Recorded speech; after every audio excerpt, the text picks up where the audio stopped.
사람이 한번 살고 죽는 것은 다 정해져 있는 법이지만 그 죽은 후에는 반드시 심판이 있다라고 말씀하십니다. 죽음이 끝이 아니고 심판이 있다라고 말씀하십니다. 죽은 사람들은 모두 다 누구나 다 한 번은 심판대 앞에 섭니다.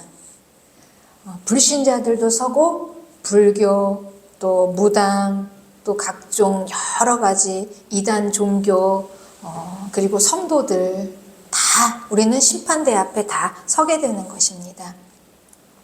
그리고 이 심판대에서 우리는 어떻게 살았나, 내가 사는 동안 어떻게 살았나를 기록한 책대로 그 책을 보고 판결을 받게 됩니다. 그 판결에 따라서 천국으로 갈 것이냐 아니면 지옥불로 떨어질 것이냐가 결정이 된다라고 분명히 기록되어 있습니다. 그러면 누가 지옥 불못에 던져질까요? 지옥 불못에 던져질 사람들은 성경에서 제일 먼저 처음에 두 짐승이 던져진다라고 나와 있습니다. 이 두 짐승은 이 마지막 땅의 제국이 짐승 제국이에요. 많은 사람들을 다 미혹시키고 속여서 짐승의 표를 받게 하고 짐승을 경배하게 해서 그 사람들을 다 지옥 불못으로 끌고 가게 하려는 이 짐승, 그리고 이 짐승을 경배하게 한 거짓 선지자, 이 두 짐승이 지옥 불못에 떨어지게 됩니다. 두 짐승은 만왕의 왕인 예수님을 대적해서 전쟁을 일으킵니다. 그게 아마겟돈 전쟁이에요. 이 아마겟돈 전쟁은 두려움이나 공포가 아니라 그냥 이 만왕의 왕 대신 창조주 하나님의 거짓에 대한 심판일 뿐입니다. 그러니 이 아마겟돈 전쟁을 하나님의 자녀들은 두려워할 필요가 없죠. 하나님께 속한 자들은 두려워할 필요가 없습니다. 이 아마겟돈 전쟁에서 두 짐승은 지옥 불못에 던져집니다. 이게 성경에 기록된 지옥에 던져지는 가장 첫 번째 존재들이 바로 두 짐승들이에요. 그들이 지옥 불못에 던져지고 그 다음에 두 번째 던져지는 자들은 누구일까?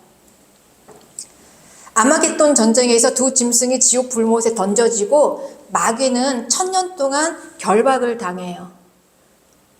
그리고 1000년이 지나고 잠깐 마귀가 풀려납니다. 마귀가 없는 1000년 동안의 시간은 이 땅의 평화의 시간, 그리고 마귀에게 속임당하지 않고 고통당하지 않으니 아주 완전한 이런 땅의 평화의 나라였죠. 이 나라에서 마귀가 없으니 많은 사람들은 거짓에 속지 않고 미혹에 속지 않고 잘 살았어요. 완전한 땅이었습니다.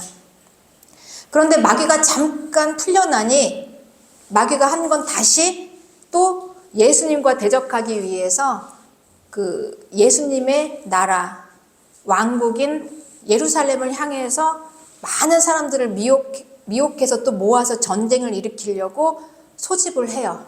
전쟁 준비를 하는데 그 전쟁이 바로 곡과 마곡의 전쟁입니다. 마지막 전쟁이죠. 땅에서. 이 곡과 마곡의 전쟁에 얼마나 많은 사람들이 모였는지 계시록 20장 8절에는 그 수가 바다 모래와 같으리라라고 기록되어 있어요. 그러니 예수님을 대적하는 사람들이 이렇게 많이 있었다라는 거예요.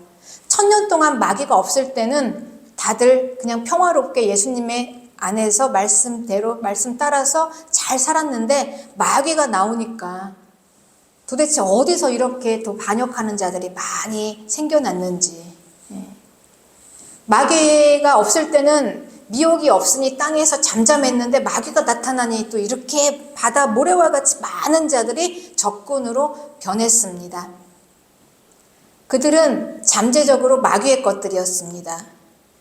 그래서 마귀가 나타나니 이제 모아진 것입니다. 이제 마귀를 따르는 자들과 끝까지 믿음을 지키는 자들과 가려내는 것입니다. 하늘에서 불을 내려서 그냥 간단하게 전쟁은 끝이 나고 그때 두 번째 마귀가 지옥 불못에 던져집니다. 두 번째 지옥 불못에 던져지는 존재는 마귀입니다. 그리고 이제 세 번째 지옥 불못에 던져지는 이 사람들이 누구일까? 세 번째 심판대 앞에 선 사람들이 이제 지옥 불못에 던져집니다. 두 짐승이 지옥 불못에 던져지고, 그리고 마귀도 지옥 불못에 던져지고, 이제 마귀는 다 끝이 난 것 같아요. 마귀는 다 멸망으로 들어갔습니다. 지옥 불못은 영원히 나올 수 없는 마지막 멸망이에요. 그곳으로 이제 마귀가 던져져 버렸으니 이제 완전히 정말 마귀는 끝이 난 겁니다. 이게 성경은 분명히 마귀가 끝이 난 것을 우리에게 보여주고 있습니다. 지옥 불못으로 마귀가 들어갔습니다. 그리고 요한이 본 장면은 많은 사람들, 모든 사람들이 다 심판대 앞으로 나오는 것입니다. 그 심판대 앞으로 나오는 사람들의 부류는 두 부류예요. 생명책에 기록된 자와 생명책에 기록되지 못한 자입니다. 네. 죽었던 사람들이 다 무덤에서 부활해서 나오는 거예요. 그러니까 죽은 모든 사람들이 다 무덤에서 다시 살아나서 심판대 앞으로 나온 거예요. 무덤에서 다 일어나서 나온 것입니다. 그래서 심판대 앞에 섰어요. 그리고 그들은 이제 자기들이 행위에 기록된 대로 판결을 받게 될 것입니다. 그래서 생명책에 기록되지 못한 모든 자들은 다 지옥 불못에 들어갑니다. 이들이 이제 성경에 기록된 세 번째 지옥 불못에 들어가는 자들이에요. 그들은 짐승을 경배했던 자들, 그리고 마귀를 따랐던 자들, 그리고 생명책에 이름이 없던 자들입니다. 그들이 다 지옥 불못에 다 던져졌습니다. 이게 바로 둘째 사망이다라고 성경은 말씀하십니다. 둘째 사망은 바로 지옥 불못이 둘째 사망이에요.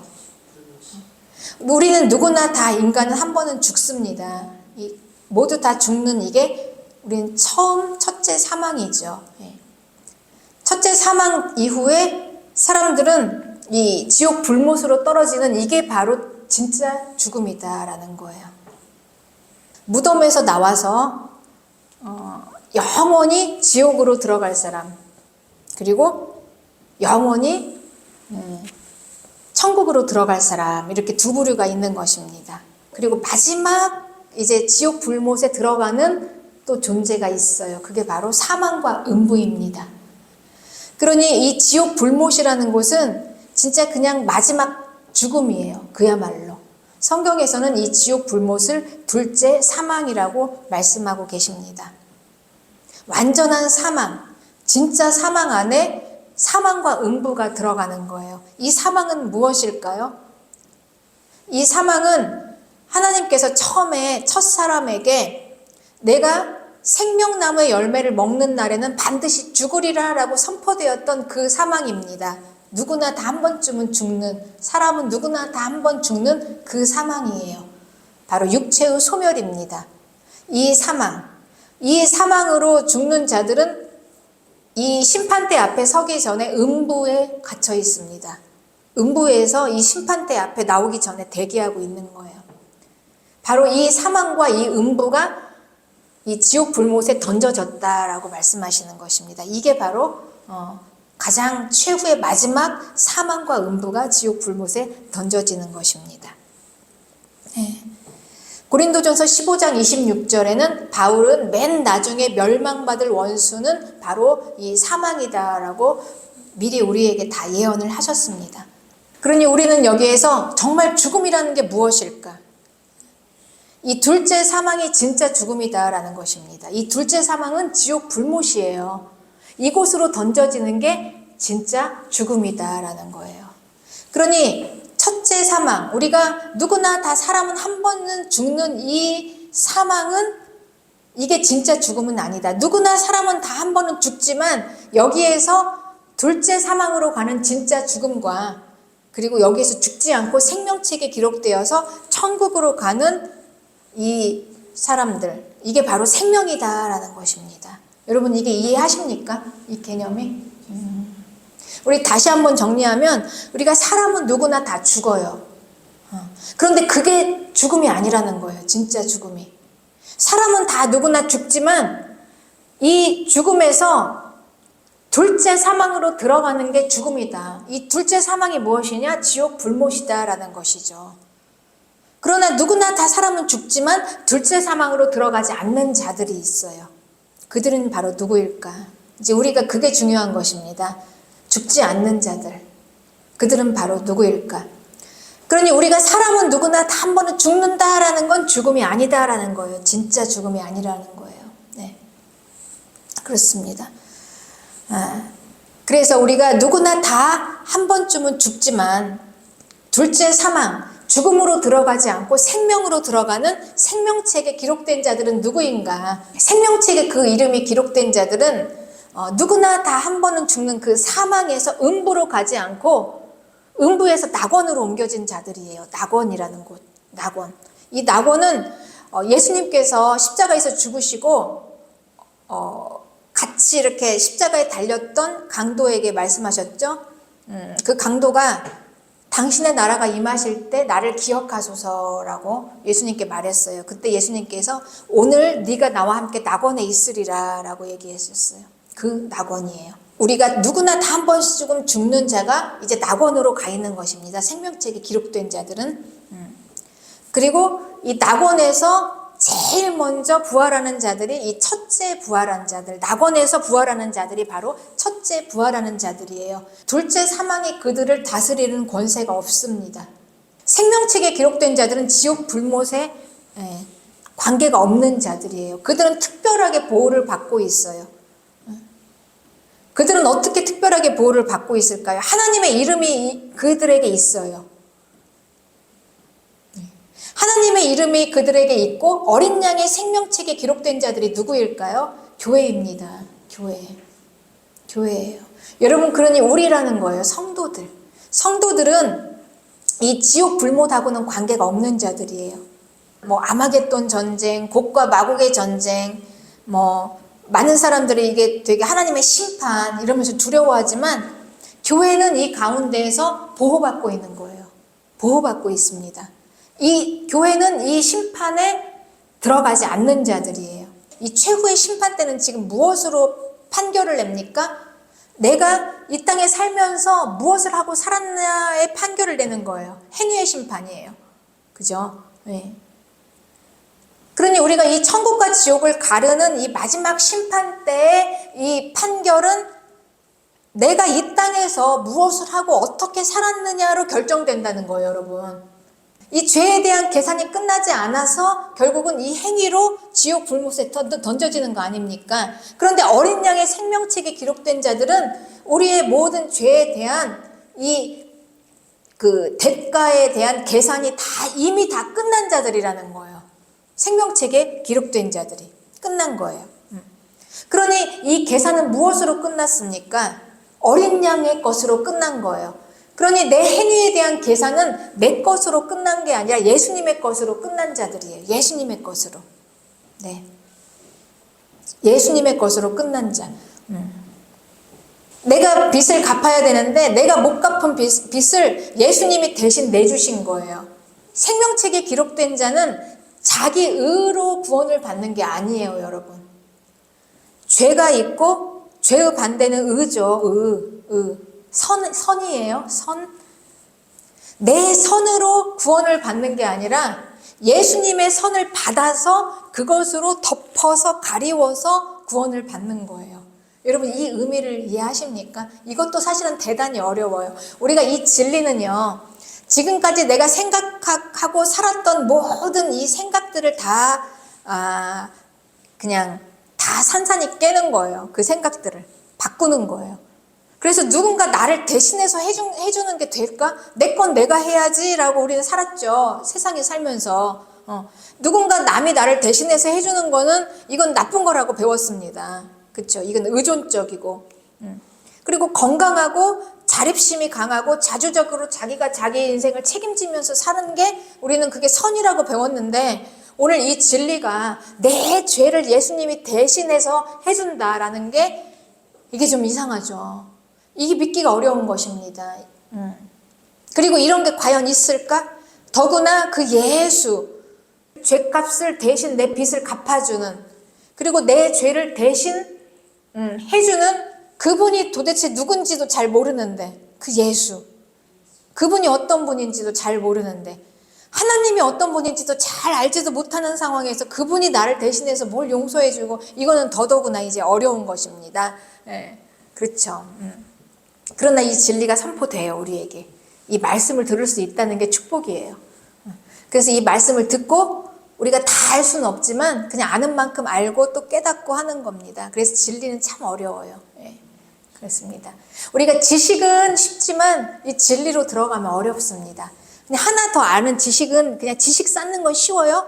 그런데 이걸 깨닫고 이게 진리라는 것 진짜 참은 정말 우리가 이게 이해하기가 어려운 거예요. 그들은 과연 어떤 자들일까? 어린 양의 생명책에 기록된 자. 그러니 많은 사람들이 다 자기 죄를 가지고 내가 어떻게 평생을 어떻게 살았나 이걸 가지고 하나님 앞에 다 서는데 다 그 죄에 대해서 판결은 아무도 의로운 자가 없어요. 하나님 앞에 하나님의 기준에 딱 맞는 완전한 자가 없다는 거예요. 누구나 다 이만큼씩은 죄를 짓는다는 거예요. 그러니까 그거에 대해서 다 계산이 다 안 돼 있어요. 우리가 살면서 다 그걸 풀고 앞에 서지 않았다는 거예요. 심판대 앞에. 어떤 건 계속해서 내가 지은 죄 때문에, 내가 알고도 짓고 모르는 죄들 때문에 어떤 것들은 계속 나에게 원한을 품고 있는 사람이 어디에 있는지도 나는 몰라요. 그렇지만 누군가는 나 때문에 원한을 품고 있는 자가 있을 거란 말이죠. 그런 것들이 다 풀어지지 않고 하나님의 심판대 앞에 섰는데 우리가 어떻게 다 하나님께 완전하다 하고 우리가 천국으로 갈 수가 있겠습니까? 아무도 없는 거예요. 그럴 자들은. 그런데 생명책에 기록된 자들은 그 계산이 끝났다는 건데, 그 계산이 왜 끝났냐? 나를 대신해서 예수님의 그 행하신, 예수님이 모든 내 죄에 대한 벌을 다 받아주시고 다 계산이 끝났어. 예수님이 완전한 예수님의 의를 내가 받아서 내가 그 의로 내 죄를 다 가리고 그냥 그 예수님의 옷을 입고, 그냥 내 옷이 아니라 예수님의 의의 옷을 딱 입고 내 죄에 나는 다 가려지고 그 예수님의 옷을 입고 딱 나왔다는 거예요. 이게 바로 어린 양의 생명책에 기록된 자들입니다. 네. 그렇습니다. 여러분 예수님의 옷을 입고 계십니까? 네. 내 의로 나올 수 없어요. 내가 선해서가 아니에요. 내가 선해서가 아니고 내가 의로워서가 아니라, 그러니까 내가 어떤 말과 나의 모든 행동과 이 모든 것들이 그냥 예수님이 다 나를 다 덮어주셨다는 거예요. 그 증거가 이제 십자가에서 흘리신 예수님의 피가 내 죄를 깨끗이 씻으시고, 그리고 예수님이 다시 살아나셔서 그 예수님의 완전하신 그거를 내가 다 입었다는 거죠. 그래서 의인이 된 것입니다. 그러니까 우리는 예수님의 의를 입지 않으면 안 돼요, 여러분.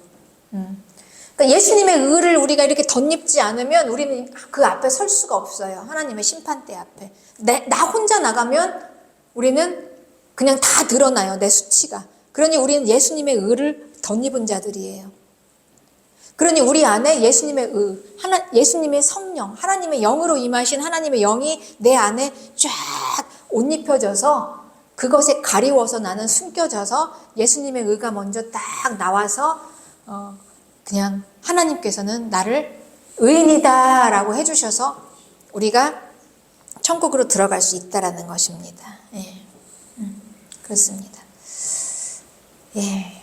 그러니 우리가 한 건 뭡니까, 여러분? 우리가 하나님 앞에 심판대 앞에 섰을 때 우리가 한 건 예수님의 의의 옷, 예수님이 나와 함께 임하시는 거, 내 위에 예수님으로 덮어 씌고 가면을 쓴 것처럼, 털을 뭐 하나 뒤집어 쓴 것처럼 성령으로 덮어 쓰고 하나님 앞에 나간 거예요.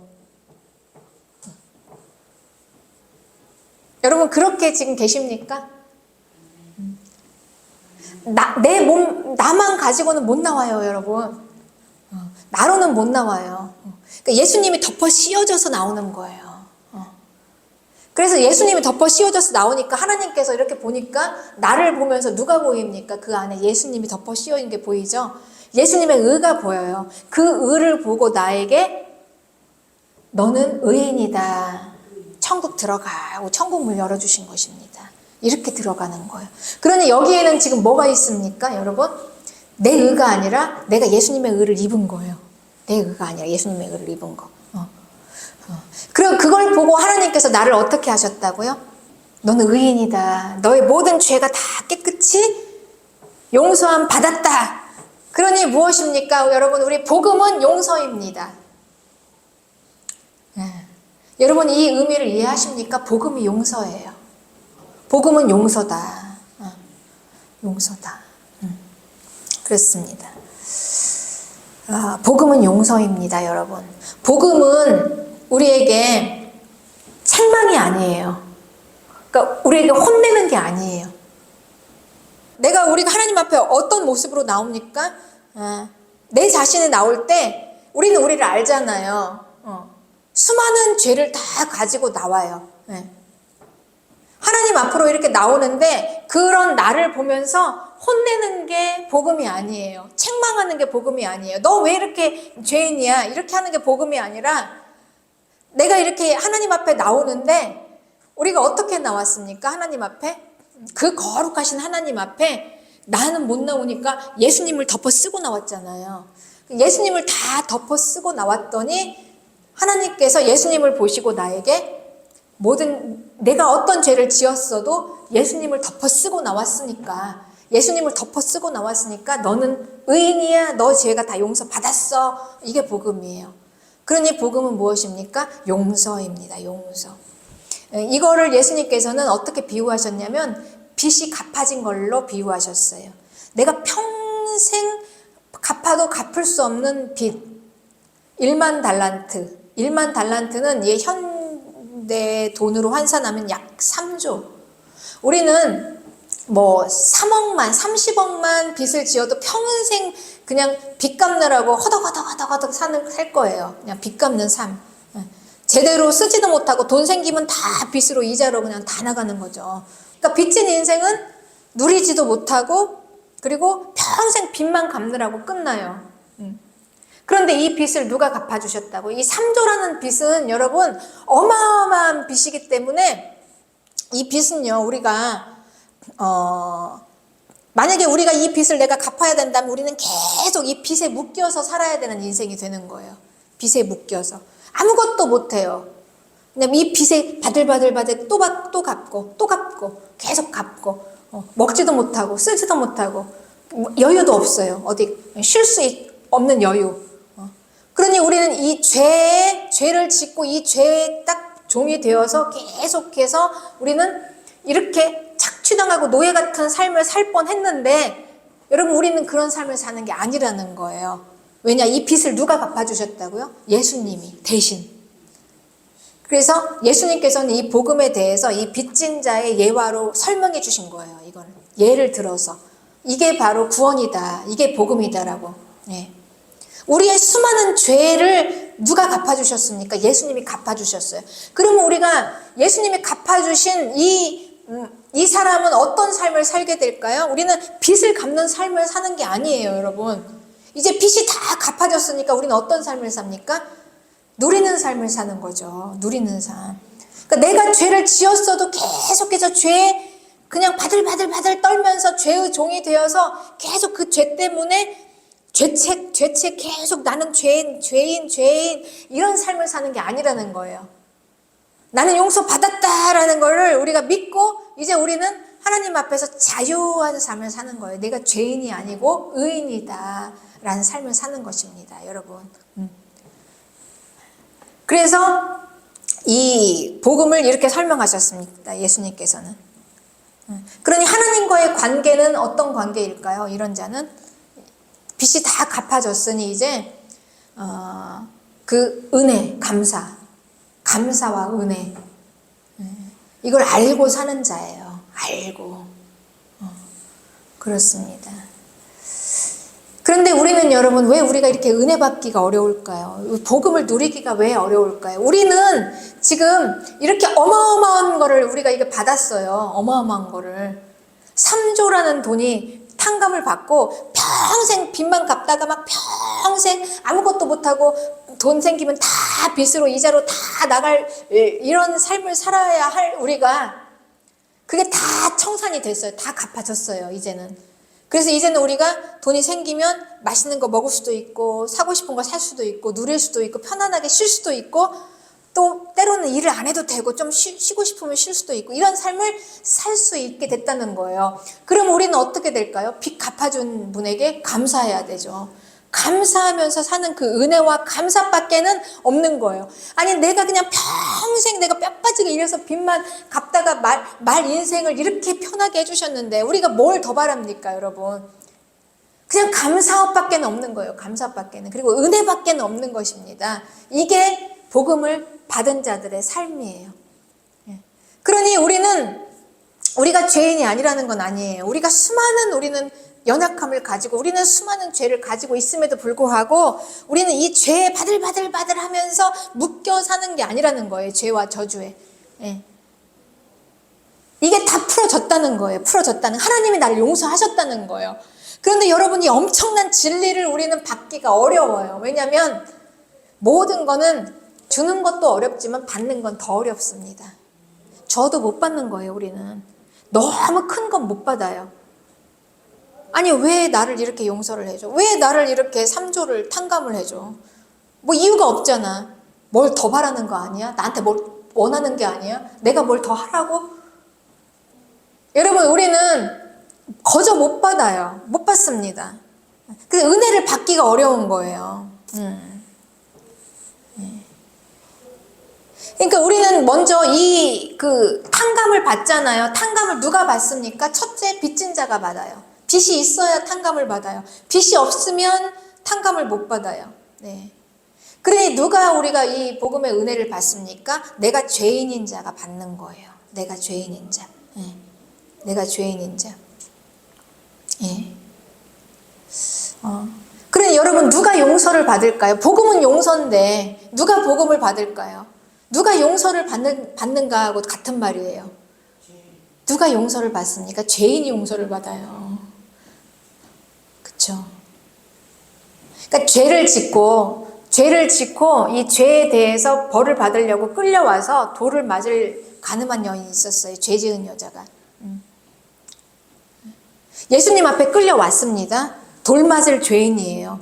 내가 돌 맞을 죄가 있어서 예수님 앞에 질질 끌려왔어요.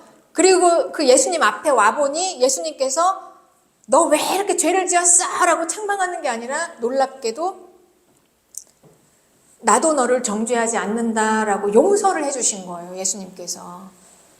이게 복음입니다. 그러니 복음은 누가 받고 누릴까요? 죄가 있는 자.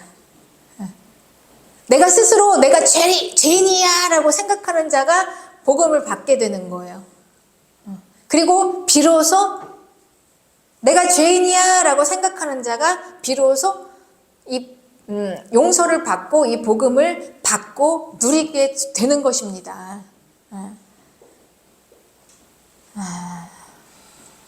그리고 우리가 예수님을 믿어도 여기까지가 돼야 돼요. 그런데 내가 죄인인 것을 내가 인정하려면 여러분 우리는 한번 바싹 부서지고 깨어져야 되는 것입니다.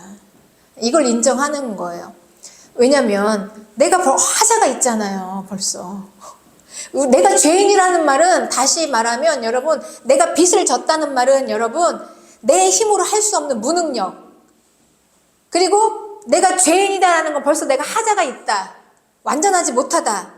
이걸 내가 스스로 인정을 해야 하는 것입니다. 그러면 나는 바싹 깨지고 부서지는 거예요. 내가 그렇게 세워놨던 거, 그럴싸한 거. 나는 이 정도면 나는 됐다라고 생각하는 나의 존재감이 꽤 괜찮지. 내가 열심히 살았잖아.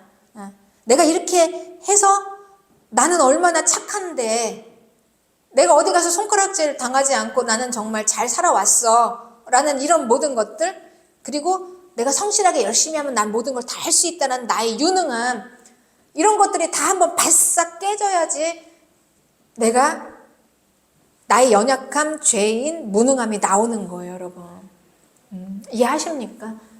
복음이 용서라면 나는 죄가 있어야 용서를 받는 거예요. 다시 말하면 내가 죄인인 거를 내가 스스로 인정하고 깨닫고 그냥 자백하는 거예요.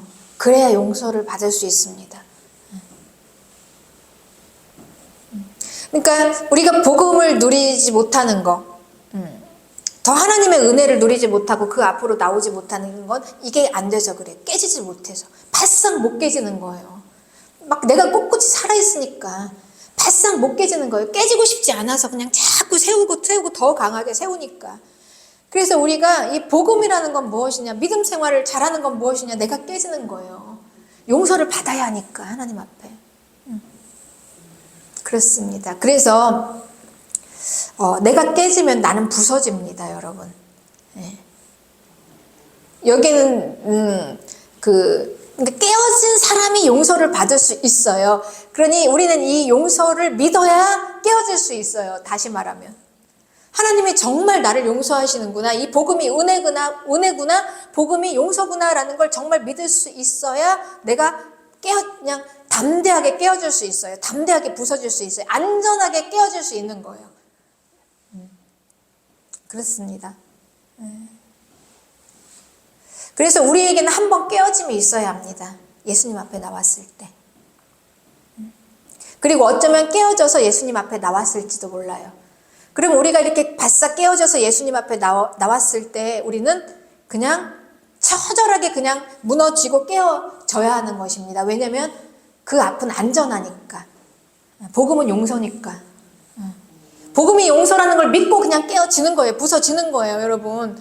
그래서 우리가 교회는 우리가 서로 깨어지고 부서진 자들이 모여 있으니 내가 3조를 탕감받았는데 저 사람이 왜 저 사람은 빚이 없겠습니까? 저 사람은 탕감을 해주는 거죠. 우리는 서로 내가 용서받고 용서해주고 포용해주고 우리는 서로 받아주고 이렇게 해야 되는 거예요. 이게 정말 용서받은 자라는 것입니다.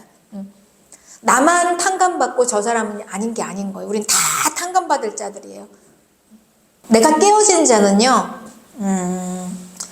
내가 깨어진다는 거에 대한 두려움도 없고, 내가 깨어짐에 대한, 수치도 없어요. 그렇습니다, 여러분. 그리고 우리는 드디어 하나님의 무한한 은혜와 그리고 그 복음을 누리며 감사를 비로소 진짜 감사가 무엇인지 나를 받으신 하나님, 여기에서 이제 감사가 나오는 것입니다. 그리고 더 중요한 건 여러분, 우리가 누린다는 건 이제 깨어진 내 모습대로 나오기가 우리는 그동안 너무 두려웠어요. 누구를 만나도 깨진 내 모습으로.